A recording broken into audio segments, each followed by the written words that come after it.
नमस्ते भाई, कैसे हैं आप सब। आज का एग्ज़ाम अच्छा गया। जितने लोग भी इंपॉर्टेंट क्वेश्चन से करके गए होंगे 100% बोल रहा हूँ, पूरा का पूरा 100% क्वेश्चन अटेम्प्ट ज़रूर किए होंगे, क्योंकि पूरा का पूरा क्वेश्चन आप लोग को इंपॉर्टेंट क्वेश्चन से देखने को मिल गया।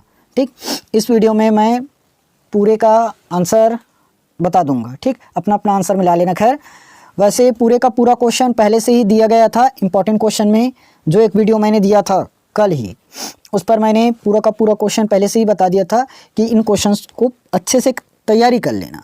उन्हीं क्वेश्चंस में से पूरा का पूरा क्वेश्चन आप लोगों को मिला है। ठीक, एक ही सेट बस ऐसे था जिसमें एक क्वेश्चन 3 नंबर वाला अनुपात और समानुपात वाला सिर्फ थोड़ा सा बस अलग आया था। ठीक, बाकी सेट सी का तो पूरा का पूरा 100% मिला है, और एक सेट और है उसका भी पूरा मिला है। एक ही सेट बस था जिसमें 3 नंबर का क्वेश्चन थोड़ा सा घुमा कर पूछा था, लेकिन था वही। ठीक, पूरा का पूरा इंपॉर्टेंट क्वेश्चन से ही मिल गया था। तो अगले सब्जेक्ट के इंपॉर्टेंट क्वेश्चन ज़रूर देखना। ठीक, चलिए इसका सोल्यूशन स्टार्ट करते हैं। चलो, पहला नंबर का क्वेश्चन देखो, x² + 4x + 4 के शून्यकों का गुणनफल क्या होगा। अच्छा, यहाँ पर थोड़ा सा ध्यान देना ना, मैं सोल्यूशन तो खैर करा रहा हूँ, लेकिन मैं पूरा का पूरा क्वेश्चन बनाया नहीं हूँ। ठीक, डायरेक्ट यहीं पर सोल्यूशन करा रहा हूँ। तो बाय चांस अगर जल्दीबाजी में मुझसे कहीं पर कोई मिस्टेक हो जाए तो आप लोग उसको कमेंट बॉक्स में सुधार देना। ठीक, ये क्वेश्चन गलत बताए हो, ऐसे बनेगा करके कोई ब्लेम करते मत बैठना कि ये क्वेश्चन गलत क्यों बता रहे हो, गलत जानकारी क्यों दे रहे हो करके। ठीक, क्योंकि मैं पहले से ही इंपॉर्टेंट क्वेश्चन अपलोड कर चुका था और पहले से पढ़ा भी चुका हूँ सबको, तो गलत करने की वैसे गुंजाइश नहीं है, लेकिन थोड़ा बहुत भी अगर कहीं पर गलत होता है आप लोग सुधार लेना। ठीक, ब्लेम करते मत रहना कि गलत पढ़ा रहे हो करके, गलत कोई नहीं पढ़ाना चाहता, बाय मिस्टेक होता है। ठीक, चलिए पहला क्या बोला था, x² + 4x + 4 शून्यकों का गुणनफल। तो देखो, योगफल और गुणनफल का फॉर्मूला पढ़ियो। योगफल का फॉर्मूला माइनस का b/a, गुणनफल का c/a। यहाँ से साफ साफ पता चल रहा है भाई, ये हमारा c है और ये सामने में कुछ नहीं मतलब a, तो c का मान 4 और a का मान 1, तो 4/1 यानी कि 4 आ जाएगा। हमारा ऑप्शन नंबर बी सही था। सेकंड में आ जाते हैं, निम्नलिखित में से कौन सा द्विघात समीकरण ही है जिसकी घात पूर्ण वर्ग संख्या हो।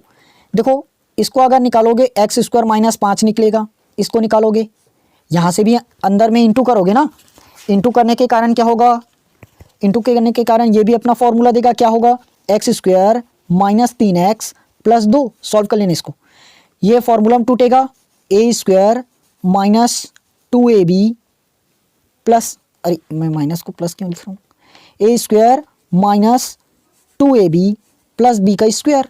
तो ये भी द्विघात समीकरण है। बचा क्या चीज़, 2x + 5, इसमें तो पावर में 1 बस दिया है। ठीक, समझ में आया। अगला, कोसेक स्क्वायर 60 डिग्री। देखो भाई, अगर आप लोगों को पूरा वैल्यू याद नहीं है कोई बात नहीं, देखो साइन का तो जानते हो, मैं याद करवाया था 1/2, 1/2 और करनी 3/2। मैं बोला था पेपर में जाने के बाद जस्ट इन फॉर्मूला को पहले लिख देना करके। ये हमारा 30 डिग्री है, ये 45 डिग्री है और ये 60 डिग्री है। साइन का मान अपने को पता है क्या होता है, √3/2 60 में, तो उल्टा कर दो ना, साइन कोसेक का उल्टा तो है, या कोसेक साइन का उल्टा, 2/√3। अब यहाँ पर क्या लगा है, स्क्वायर लगा है।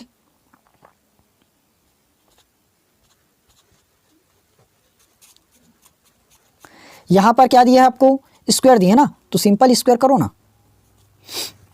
क्या होगा स्क्वायर में, 2 का वर्ग कितना होता है, 4। ऑप्शन नंबर किसी में भी 4 नहीं है तो ऊपर वाला ही सही होगा, क्योंकि ऊपर में 4 आ रहा है और नीचे में अगर स्क्वायर करोगे तो 3 आएगा ही।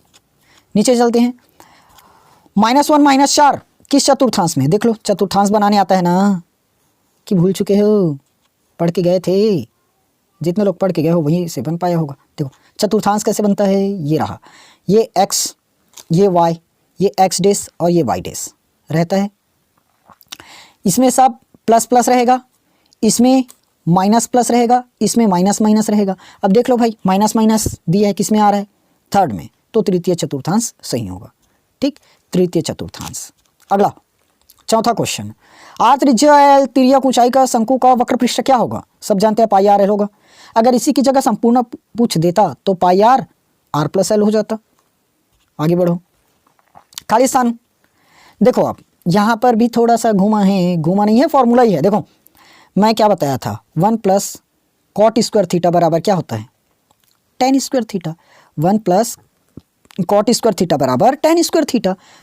अब हमें क्या दिया है, 1 प्लस कॉट स्क्वायर रूट में है, तो इधर रूट लगा दो ना, इधर रूट लगाओगे तो ये स्क्वायर हट नहीं जाएगा, तो ये फाइनल किसका फॉर्मूला बन गया, टेन थीटा का। तो खाली स्थान में क्या आ जाएगा, टेन थीटा हो जाएगा।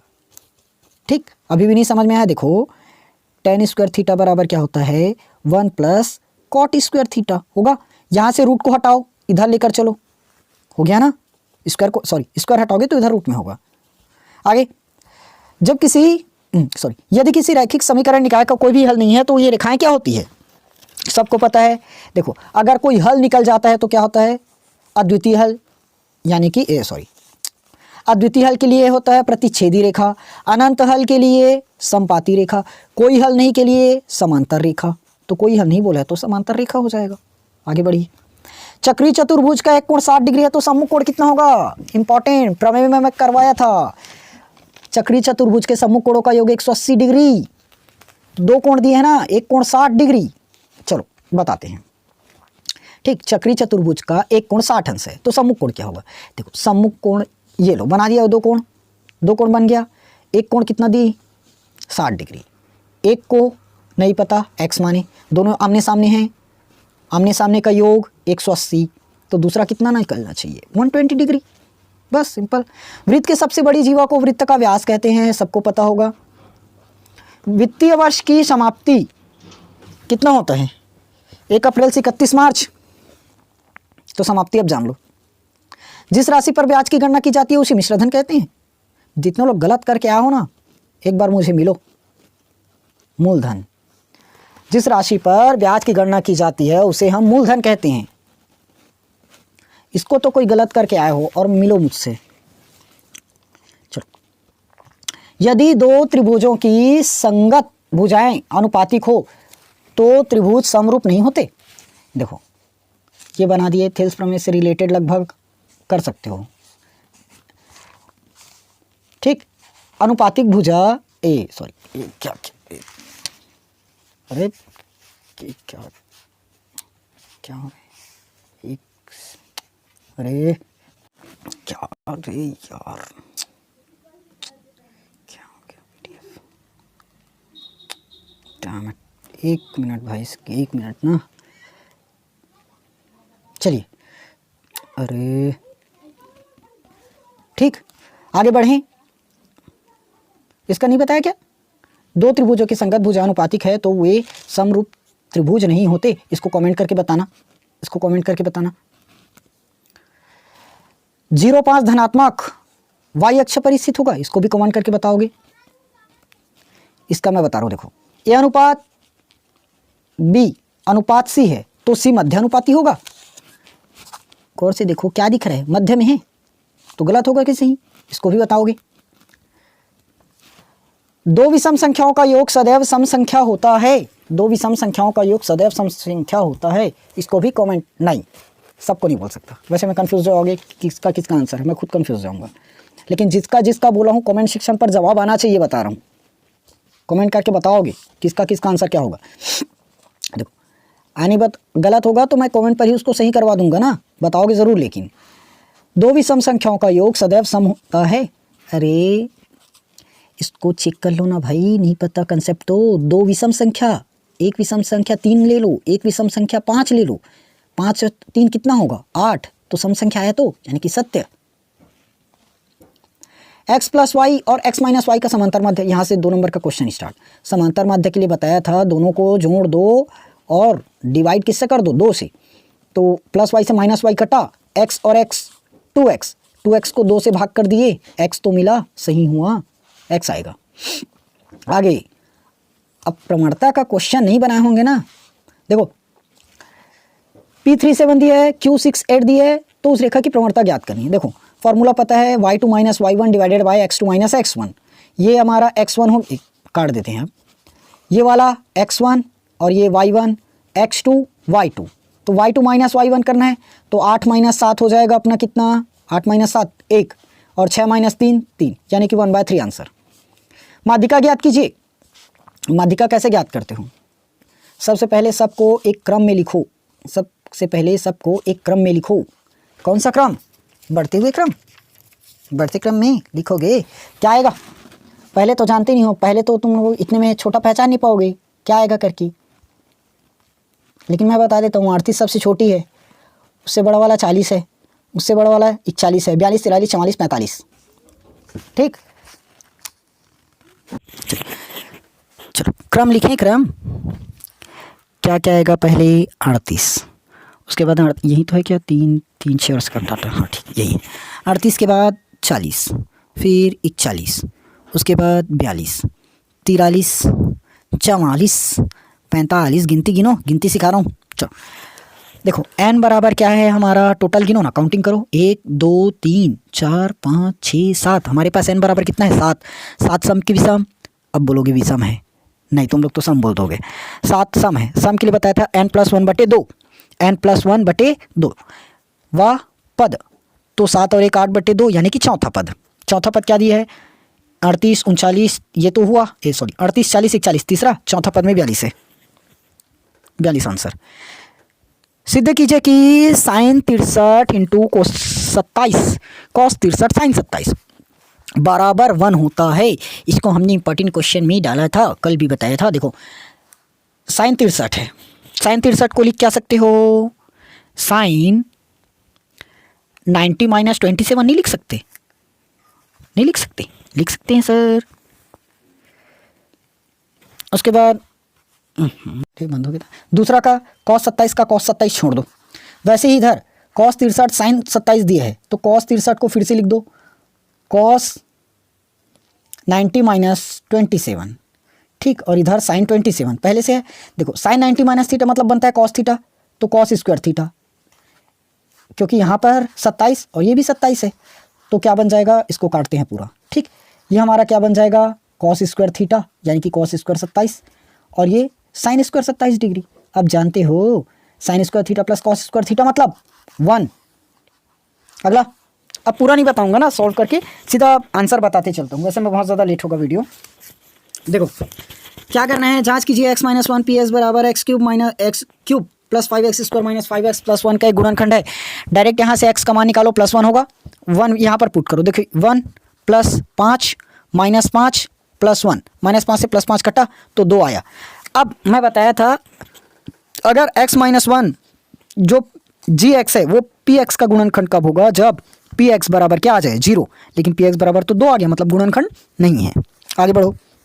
सातवां क्वेश्चन में बताकर तो नहीं बता सकता, क्योंकि इसका लिखाकर बताना पड़ेगा बोर्ड में, अभी पॉसिबल नहीं है। 2 क्रमागत विषम संख्याओं का योग हमेशा 4 का गुणन होता है। देखो 2 क्रमागत विषम, पहला संख्या मान लो x, 2 का गुणा कर दो बन गया सम संख्या, 1 जोड़ दो बन गया विषम संख्या, पहला विषम संख्या। तो दूसरा विषम संख्या 2x + 3 हो जाएगा। ठीक, और क्या बोला है? योग, तो 4x + 4 हो जाएगा। दोनों में से 4 को लो कॉमन, क्या बचेगा? x + 1 बचेगा। इसको मान दो n, तो 4n आ गया, हो गया 4 का गुणज। रफली बताया हूँ ना, वैसे इसका मैं सोल्यूशन कराया हूँ, PDF फॉर्म में भी अवेलेबल है, आप लोग जाकर देख सकते हैं। 2023 का क्वेश्चन है ये, 2023 में एग्जैक्टिव देखने को मिला था सेट सी में। A/B बराबर C/D है, बराबर के मानना, यहाँ से A बराबर निकालना B के, और ये क्या था? C बराबर निकालना D के। यहाँ पर पुट कर दो, निकल जाएगा। अगला है वर्ग समीकरण बनाइए, -5 और -11 है। तो देखो फॉर्मूला पता है, x² माइनस मूलों का योग इंटू x प्लस मूलों का गुणनफल बराबर 0। हमें क्या चाहिए? योगफल। तो -5 और -11 इनका योग क्या होगा? माइनस का 11 5 16, और पहले से माइनस है तो ये प्लस x गुणनफल 11 5 55 और माइनस माइनस प्लस 55, तो बराबर में 0। x² + 16x + 55 बराबर 0। ठीक, और जितने लोग भी ऑफलाइन वाले स्टूडेंट्स देख रहे हैं कमेंट करना कितना सही हुआ कितना गलत हुआ। एक बेलन का आयतन 3080 घन सेंटीमीटर है, ऊंचाई 20 सेंटीमीटर है, तो बेलन की त्रिज्या ज्ञात कीजिए। बेलन की त्रिज्या, ठीक, चलिए बनाते हैं। जगह छोटा पड़ रहा है क्या? मैं साइड में लिख दूँ, आयतन 3080 और ऊंचाई 20। ठीक, आयतन कितना दिया है? 3080 और ऊंचाई दिया है 20। ठीक, निकालना क्या था वही भूल गए, त्रिज्या। देखो बेलन का आयतन फॉर्मूला जानते हो, 1/3 सॉरी मैं क्या बता रहा हूँ, बेलन का आयतन पाई आर स्क्वायर एच, कितना दी रखा है 3080। हटाओ यहाँ से, हटाओ, पाई का मान रखो 22/7, आर का मान ज्ञात कर रहे हैं, एच का मान 20 बराबर 3080। देखो आप लोग पेपर में तो पूरा टाइम मिला होगा काटना फिटने का, मैं यहाँ पर डायरेक्टली यहीं से काट रहा हूँ ना, 1 0 से 1 0 आपका कट जाएगा, 2 इधर डिवाइड में जाएगा तो 15 और 4 कट जाएगा, 22 7 54 काट लोगे, 7 इधर आ जाएगा तो आर का मान निकल जाएगा 7। सब लोग निकाले हो, और सेंटीमीटर में निकलेगा, वर्ग सेंटीमीटर मत कर। कहाँ पहुँचे थे, हाँ ठीक ठीक ठीक ठीक। अब इसका आंसर चलो जल्दी करते हैं, वैसे भी लेट होगा, पूरा वीडियो लास्ट तक ज़रूर देखना। और गोला पर आए, देखो गोले का क्या हुआ यार, इसको कहीं नहीं बदला। देखो यदि ठोस गोले की त्रिज्या 7 सेंटीमीटर, पृष्ठीय क्षेत्रफल और आयतन ज्ञात कीजिए। मैं बोला था गोले से क्वेश्चन आएगा ही। चलिए तो गोले का 4/3 पाई आर क्यूब, और एक बता रहा हूँ 4 पाई आर स्क्वायर, ये हमारा क्या है पृष्ठीय क्षेत्रफल, और ये क्या है आयतन का सूत्र। ठीक, बस पुट कर लोगे, आर का मान 7 रख देना, आर का मान 7 रख देना भाई, निकल जाएगा। ठीक, यहाँ पर आर का मान 7 पुट कर दो, ये लो, ये आर का मान 7 हो जाएगा 7, पाई का मान रख दोगे 22/7, काट लेना। ठीक, अच्छा इसका वो बता देता हूँ, आयतन निकलेगा हमारा सेंटीमीटर क्यूब में, और क्षेत्रफल निकलेगा सेंटीमीटर का स्क्वायर। ओके, इसको निकाल कर देख लेना, मैं आंसर बता देता हूँ ना। 4 पाई आर स्क्वायर, ये इसका आंसर आएगा 616 सेंटीमीटर स्क्वायर। ये क्या हुआ, ठीक, और इसका आएगा 1437.33 कुछ समथिंग दिख रहा है। ठीक, चलिए शंकु का व्यास 12 सेंटीमीटर है, ऊंचाई 8 सेंटीमीटर है, व्यास 12 ऊंचाई 8 है, व्यास 12 है मतलब सबको पता है त्रिज्या हमारा 6 हो जाएगा, एच बराबर 8 हो जाएगा। वक्र पृष्ठ निकालना है शंकु का, शंकु का वक्र पृष्ठ क्या होता है पाई आर एल, तो पाई एल का मान पहले निकालो ना, यहाँ मैं लिख देता हूँ, आर हमारा टोटल कितना है 6, एच कितना है 8, एल निकलेगा, एल निकालते हैं पहले, एल क्या निकलेगा आर स्क्वायर प्लस एच का स्क्वायर, वो भी पूरे का रूट। तो आर का मान कितना था 6, 6 का वर्ग 36, और एच 8 8 8 64, तो 64 और 36 टोटल 100, 100 का वर्ग निकल जाएगा 10। ठीक, टोटल कितना निकला 10। समझ में आ गया, क्लियर हुआ? ओके सर, ये तो हमारा बन पाया था, आगे बढ़ो। चलिए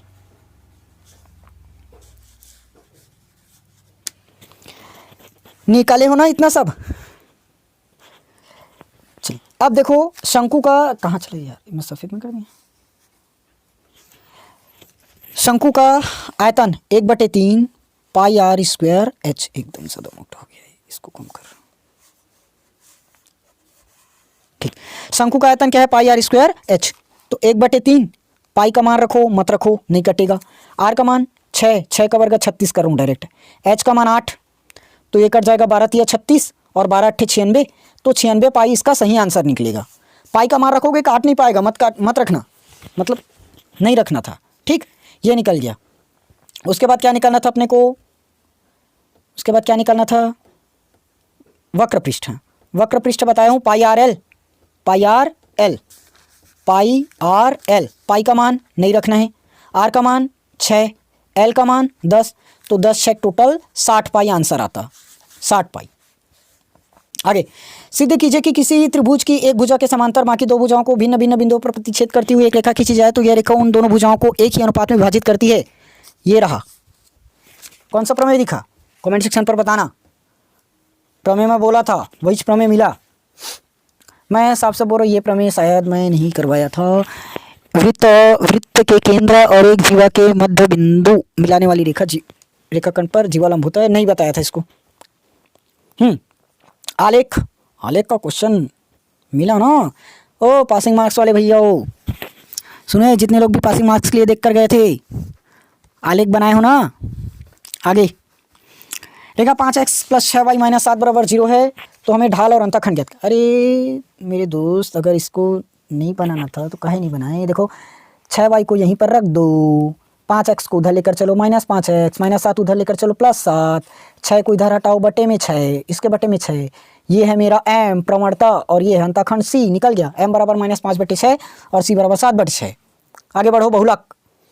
अब बहुलक का भाई मैं कराते तो रहूँगा नहीं, ऐसे ही बता रहा हूँ। देखो सबसे ज़्यादा F1, उसके पहले वाला F0, उसके बाद वाला F2 और क्या रहा था इसका, ये हो जाएगा हमारा L और ये H।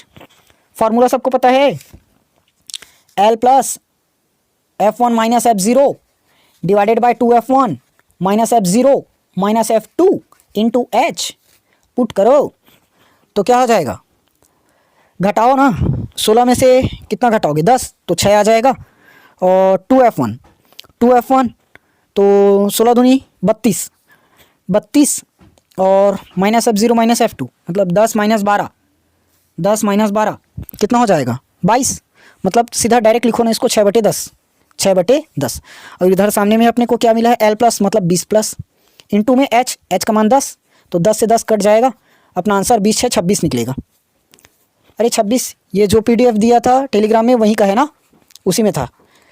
माध्य ज्ञात कीजिए, मैं इसको नहीं कराऊंगा क्योंकि बोला ही था, पढ़कर मत जाना करके। परिवृत्त मिल गया।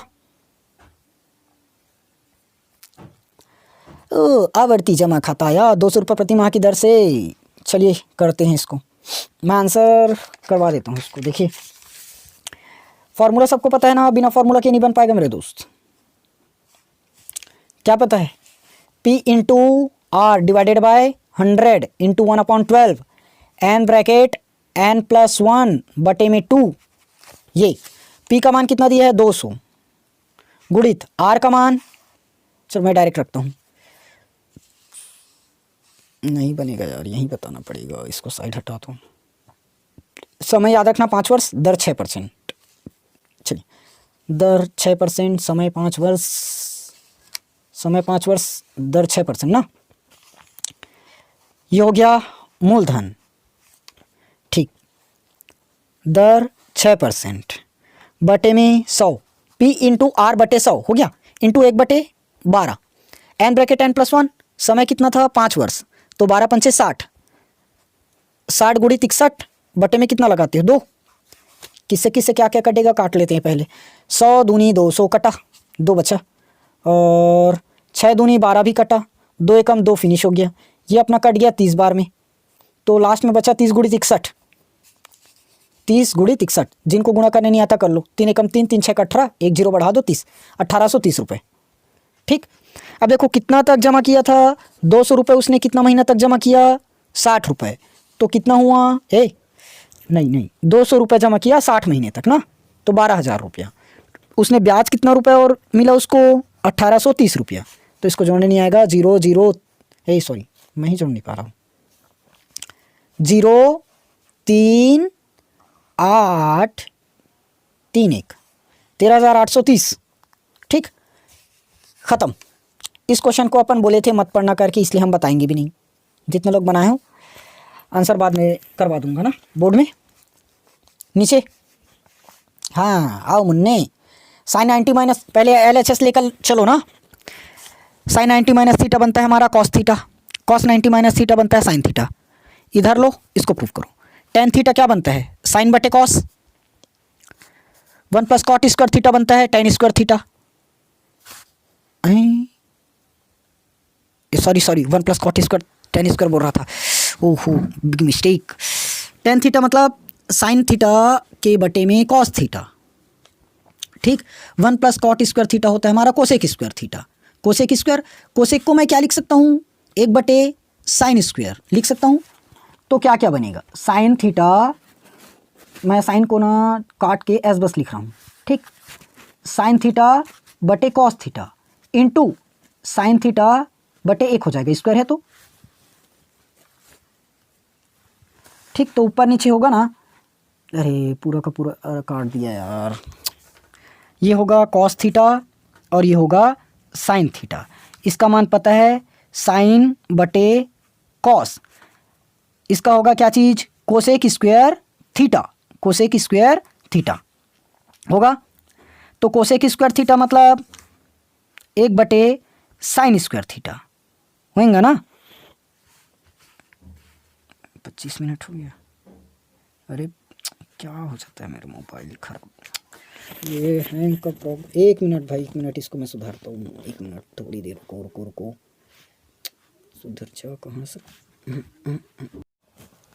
अरे लाला, ये तो पूरा कट गया। फिर से चलिए एडिटिंग पर जोड़ेंगे ना इसको, एडिटिंग पर ही करके ला देंगे। अरे यार पूरा कट गया। चलिए देखते हैं ये क्या आया था हमारा। कट ना भाई, ये क्या बना था हमारा साइन थीटा का, ये cos theta into sine theta ना, डायरेक्ट लिखा हूँ। ये बन जाएगा कॉस थीटा और ये बन जाएगा साइन थीटा। देखो टेन थीटा का साइन बटे कॉस लिखोगे, साइन बटे कॉस, 1 प्लस कॉट स्क्वायर, दो फार्मूला लगा है। कॉट 90 माइनस थीटा का मतलब होता है टेन थीटा, तो ये बन गया ten square theta. 1 plus ten square theta क्या बनता है, सेक स्क्वायर थीटा। ठीक, तो हो गया मेरा साइन बटे कॉस। सेक किसका उल्टा है, बोलोगे सर कॉस का उल्टा है, तो इसको हम लिखेंगे 1 बटे कॉस, तो कॉस ऊपर में चल जाएगा, तो कॉस स्क्वायर बटे 1, तो कॉस से कॉस कटा, साइन इंटू कॉस निकला। ठीक हो गया प्रूफ, इतने में ही कर दिए 6 नंबर का क्वेश्चन। आगे कर लेना। अब ये क्वेश्चन मैं प्रूफ करके नहीं दिखा सकता, इसको बोर्ड में ही बताना पड़ेगा। ठीक है, और लास्ट वाला क्वेश्चन, अच्छा हाँ, खरगोश और पक्षी वाला, इसको मैं बाद में ही करवाऊँगा। वीडियो वैसे भी बहुत ज़्यादा लॉन्ग हो गई है, आप लोग देख नहीं पाओगे क्योंकि पहले भी हो चुका है। इसको मैं नेक्स्ट सेट में इसको करवा दूँगा। ठीक है, अभी इसको काट रहे हैं। ओके ठीक, चलिए कैसे बना आज का पेपर कमेंट सेक्शन पर ज़रूर बताना, और किनका किनका सेट था, ये कितना सवाल सही हुआ हमें बताना ना भूलें। ठीक, चलिए मिलेंगे हम लोग नेक्स्ट वीडियो में आप लोगों के सेट ए या बी के साथ, उनका भी सॉल्यूशन जल्द लेकर आएंगे। अगर वीडियो अच्छी लगी तो वीडियो को लाइक ज़रूर करना, अपने दोस्तों के साथ शेयर करना, और चैनल को सब्सक्राइब ज़रूर कर लेना। आने वाले सभी इंपॉर्टेंट क्वेश्चंस आप लोग को इस चैनल पर देखने को मिल जाएंगे। ठीक, चलिए।